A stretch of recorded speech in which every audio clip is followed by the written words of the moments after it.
Palestinian president discussed U.S.-sponsored Palestinian-Israeli peace talks as the sides tried to hammer out a negotiating framework. The lower house launches a marathon debate of the draft state budget on Monday.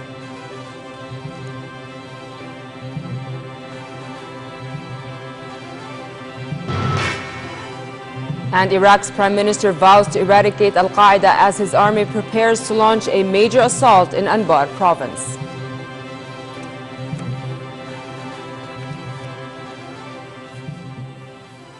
Good evening and welcome to the news at 10. His Majesty the King and Palestinian President Mahmoud Abbas held talks as part of consultations between the two leaders on the ongoing Palestinian-Israeli peace talks. The meeting comes at a critical time in the U.S.-brokered peace negotiations as the sides were trying to crystallize a negotiating framework.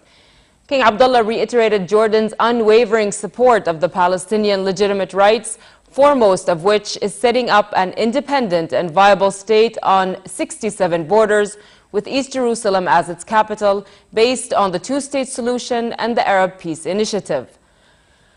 Abbas updated the king on the current Palestinian-Israeli negotiating track and his meeting with U.S. Secretary of State John Kerry, who just concluded a mediation bid in the region. His Majesty said Palestinian rights and interests should be protected, but he also stressed safeguarding Jordan's higher interests, especially with regard to final status issues. During the meeting, attended by Foreign Minister Nasser Joudeh and the top Palestinian negotiator, Abbas emphasized his keenness to maintain coordination with Jordan and keep the kingdom up to date on the negotiations. The Palestinian president noted Jordan's historic support of the Palestinians and the king's lobbying of the international community and concerned parties to back a comprehensive and just solution to the Palestinian-Israeli conflict. Abbas told reporters that his talks with His Majesty focused on forging a common Jordanian-Palestinian position on U.S. Secretary of State John Kerry's initiative. He said meetings between Jordan and the Palestinians will go on as usual, especially in these days during Kerry's trip to the region, and the thoughts he will put on the table. نحن نتبادل الرأي مع جلالة الملك فيما يطرح علينا من أفكار. We exchanged thoughts with His Majesty on proposals presented to us so that Jordan and Palestine will come up with one unified position without equivocation or ambiguity. During the meeting with His Majesty, we brought up all we had and what we had heard, and we brought together our thoughts in responding to all that Kerry puts forward. Kerry keeps coming up with thoughts, and we deliberate on them. He will be coming shortly, and we will also continue to have meetings on his endeavors until the thoughts ripen before he presents a framework agreement. Palestinian-Israeli negotiations were at the center of talks Minister of Foreign and Expatriate Affairs Nasser Joudeh held with Quartet envoy to the peace process Tony Blair. Joudeh and Blair agreed that every effort should be made to make the required progress and ensure the success of the U.S.-sponsored peace talks. Joudeh said the International Peace Quartet, the United States, Russia, the European Union, and the United Nations had a key role in this endeavor. The lower house of Parliament opens a marathon debate on the 2014 draft state budget as well as the budgets of government departments. The decision came after the House's Financial Committee rapporteur, Deputy Rudaina Al-Atti, read the committee's report on the draft state budget bill during a House session chaired by Speaker Atif Tarawneh in the presence of Prime Minister Abdullah Mansour and cabinet members. The House panel submitted a number of recommendations to the government for examination during the upcoming debate. Among them was a memo signed by 54 lawmakers asking the government to expedite the National Center for Crisis Management bill and give it a sense of urgency for its passage during Parliament's current session.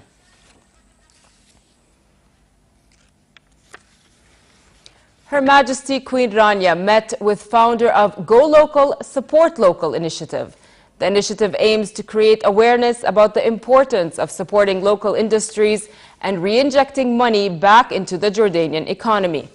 Queen Rania asserted the importance of employing the energy of youth and their creativity to support and empower local industries, projects, and talents. Her Majesty noted that the initiative plays a vital role in increasing consumers' confidence in local products and stated that she supports its goal and efforts. Founder of Go Local Support Local, Luma Qaddoumi, explained that the initiative mainly supports 4 industries: businesses, services and startups, farmers and producers, community-based organizations, as well as artists and musicians. The initiative uses both traditional and social media to raise awareness about its mission and promote its goals.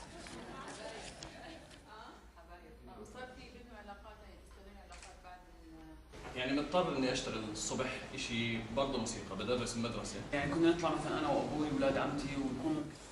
Iraqi Prime Minister Noor al-Maliki vowed to eradicate al-Qaeda and predicted victory.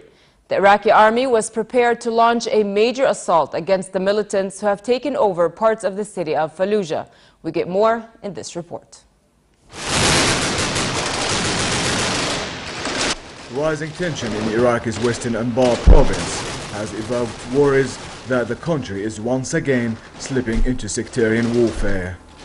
The mainly Sunni Anbar province has seen some of the heaviest fighting in years. The Iraqi army deployed tanks and artillery around Anbar's major city of Fallujah as local leaders in the besieged city urged Al-Qaeda-linked militants to leave in order to avert an impending militant assault. In a televised address, Iraqi Prime Minister Noor al-Maliki thanked the international community for its support in the fight against Al-Qaeda. The United States said earlier this week it would fast-track deliveries of military hardware, including drones and missiles, to Iraq, but ruled out sending troops. Maliki urged the militant group's members and supporters to surrender. أدعو أبناء الفلوجة وشيوخ العشائر الكرام جميعا. I call upon the people of Fallujah and the tribal leaders to unite and reject the presence of those evil people, because Fallujah has witnessed fighting and destruction many times before. We do not want this city to suffer at all. We will not use force as long as the tribes are ready to fight Al-Qaeda and expel them. لمواجهة القاعدة وطردهم. It's not clear how long Fallujah has before troops stormed the town. It's also unclear how many fighters from the Islamic State of Iraq and the Levant are in the town, or how much support it might have from residents. The militants who have taken over Fallujah urge the tribes in the area to back them in their fight against Maliki's government. The United Nations, meanwhile, described the humanitarian situation in Anbar as critical. Iraq's Red Crescent Association distributed relief aid to families arriving in the southern city of Karbala after they fled the violence in Fallujah. The families seeking refuge arrived in the town of Ain Tamar, moving into empty government complexes and schools. This man said there was random shelling against houses in the city due to the presence of militants, so he fled with his family and left the city. And as the fighting continues between government-backed tribesmen and militants, residents of both Fallujah and Ramadi said they had limited access to food and they were running low on generator fuel. Shops were sending food to mosques and people were being asked through loudspeakers to go to collect it. Louay Balkar for the news at 10. The world's chemical weapons watchdog called on the Syrian government to pick up momentum in handling over the remaining chemicals. In the ongoing conflict, an Al-Qaeda affiliate based in Iraq and Syria has vowed to crush rebel groups fighting it and to target members loyal to the Syrian National Coalition. This report has the details. The world's chemical weapons watchdog has urged the government of Syrian President Bashar al-Assad to speed up chemical handover. The call came one day after Syria shipped out the first batch of its toxic arsenal. Damascus missed a deadline to transport the most toxic substances out of the country by December 31st. However, it loaded a first batch of chemicals onto a Danish cargo vessel yesterday. The Syrian government has until the end of March to hand over the so-called first priority chemicals and to the end of June to completely eliminate its chemical weapons program. The Organization for the Prohibition of Chemical Weapons confirmed that the first batch had been loaded onto the Danish ship. Getting these materials down to Latakia, it's going to be day by day. We're going to see what the circumstances allow. But certainly we are exhorting the Syrian government to intensify its efforts so that we can conclude this critical part of this mission absolutely as fast as the conditions allow. The spokesman also confirmed that all logistical material required to package and transport those bulk chemicals to Latakia was already in Syria. He said it was up to the government to make arrangements to transport those chemicals from 12 different sites down to the northern port. Syrian Minister of Information Imran al-Zu'bi reiterated his country's cooperation on taking chemical weapons out of Syria. أولا سوريا ملتزمة بما وقعت عليه وبانضمام. First of all, the Syrian government will follow the agreement with the OPCW. All the related logistics work is underway, although we cannot disclose more details about it. But the UN, the OPCW and its working team spoke highly of Syrian government's cooperation. The Chinese frigate Yangchang also entered the territorial waters of Syria yesterday and is in close coordination with naval vessels from Russia, Denmark and Norway in escorting the transport of the chemical weapons. In the ongoing conflict in Syria, the Islamic State of Iraq and the Levant, the ISIL escalated fighting with the Syrian opposition armed forces. The ISIL lost its main base in the northern city of Aleppo to rival rebels after days of heavy rebel infighting. Bound and tied bodies can be seen lying on the ground. The captured base was located in a children's hospital. It was unclear what happened to the hundreds of fighters based there, but dozens of prisoners were reported to have been freed. The clashes have been the bloodiest rebel-on-rebel violence since the civil war in Syria began. Hala Dababne for the News at 10. The trial of deposed Egyptian President Mohamed Morsi has been postponed until February the 1st. The Muslim Brotherhood leader faces charges of inciting murder of protesters.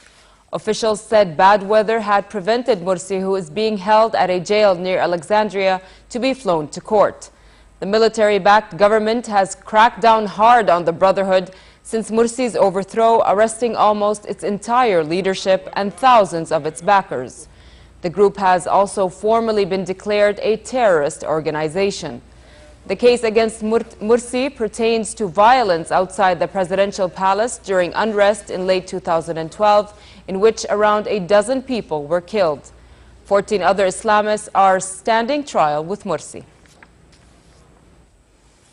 The Hamas government in the Gaza Strip freed 7 imprisoned members of Palestinian President Mahmoud Abbas's Fatah movement. Hamas said the move was an attempt to promote reconciliation with its West Bank-based rival. On Monday, Hamas said hundreds of Fatah members exiled from Gaza could return. Fatah, however, dismissed the move as superficial and called on Hamas to implement past accords on Palestinian unity. The Islamist group made the gesture at a time of a rift with Egypt's government that has damaged and isolated the enclave's economy. Relatives of the released prisoners welcomed them outside a Gaza jail where they had been serving terms of up to 2 years for what Hamas described as security offenses. More than 10,000 African migrants demonstrated outside Israel's parliament. The migrants have extended protests into a 4th consecutive day, demanding recognition as refugees and freedom to work legally without fear of arrest. Some 60,000 migrants, largely from Eritrea and Sudan, have entered Israel without authorization across the border with Egypt since 2006. Many hope for asylum and say they cannot return home without risking their lives. Israel has recently passed a law allowing for indefinite detention of migrants without valid visas. Prime Minister Benjamin Netanyahu said this week he views the African influx as a threat to Israel's Jewish social fabric. Turkey's deputy police chief has been removed from his post. He is the most senior commander yet targeted in the purge of a force heavily influenced by cleric Prime Minister Tayyip Erdogan, accused of plotting to seize the levers of state power. Erdogan's AK party sent plans to parliament, allowing government more say over the appointment of prosecutors and judges. Erdogan argues that judiciary and police in the sway of the Hezmet movement of cleric Fethullah Gulen's affected a corruption investigation, now shaking his administration. The police website said the deputy head of the national police, Muammar Bujak, and provincial chiefs, among them the commander in the capital Ankara, were removed from their posts overnight.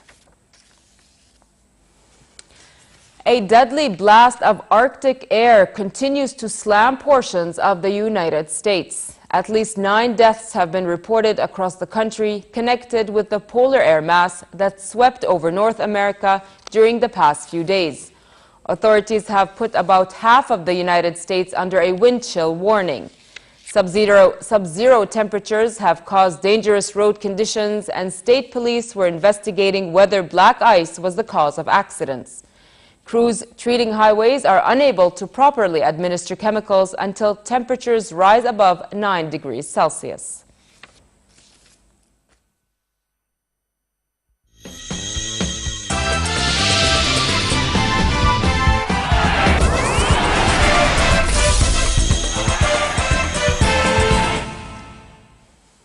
Carlo Ancelotti expressed his optimism as he hopes to launch Real Madrid on its way to the Kings Cup quarterfinals when they host Osasuna in the last 16 first leg.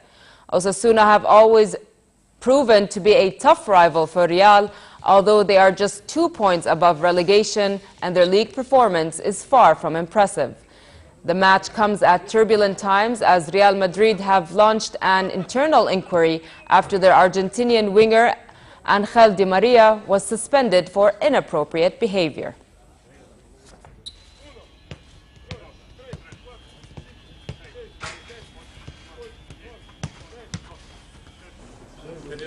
Remarks by FIFA Secretary General Jerome Valcke in a radio interview assuming that the 2022 World Cup in Qatar would not be played in the summer created yet more controversy around the Football Association. His remarks led to a shocked response from FIFA Vice President Jim Boyce, who said that only the World Governing Body's Executive Committee could decide when the World Cup would be played and that no decision has been yet made. In a later statement, FIFA suggested that Valcke was giving his personal views in the interview and that it has delayed its decision in October, saying it was setting up a consultation process to decide when to stage the finals. FIFA President Sepp Blatter said it would reach a conclusion sometime after this year's World Cup in Brazil. And finally, very cold tonight with southeasterly moderate winds. Freezing conditions are expected after midnight and in the early morning hours in most parts of the country. Tomorrow it will continue to be cold and cloudy. In the afternoon, unstable conditions are forecast with a chance for thundery showers and hail, especially in the eastern and northern regions. Snowfall is expected during the night in the southern hilly areas. Winds will be southeasterly moderate, turning brisk in the afternoon and blowing dust in the desert regions. The Gulf of Aqaba should expect a chilly night and fair tomorrow with partly cloudy skies and possible rain and hail. Winds will be northerly brisk and seas slightly choppy. Next are the lows and highs for tonight and tomorrow.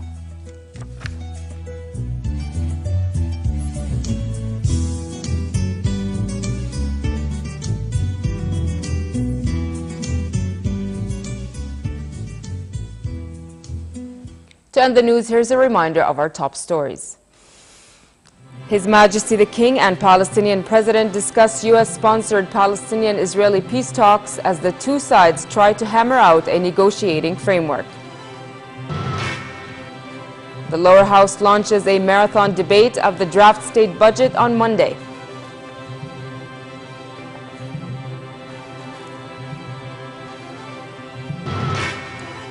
And Iraq's Prime Minister vows to eradicate al-Qaeda as his army prepares to launch a major assault in Anbar province.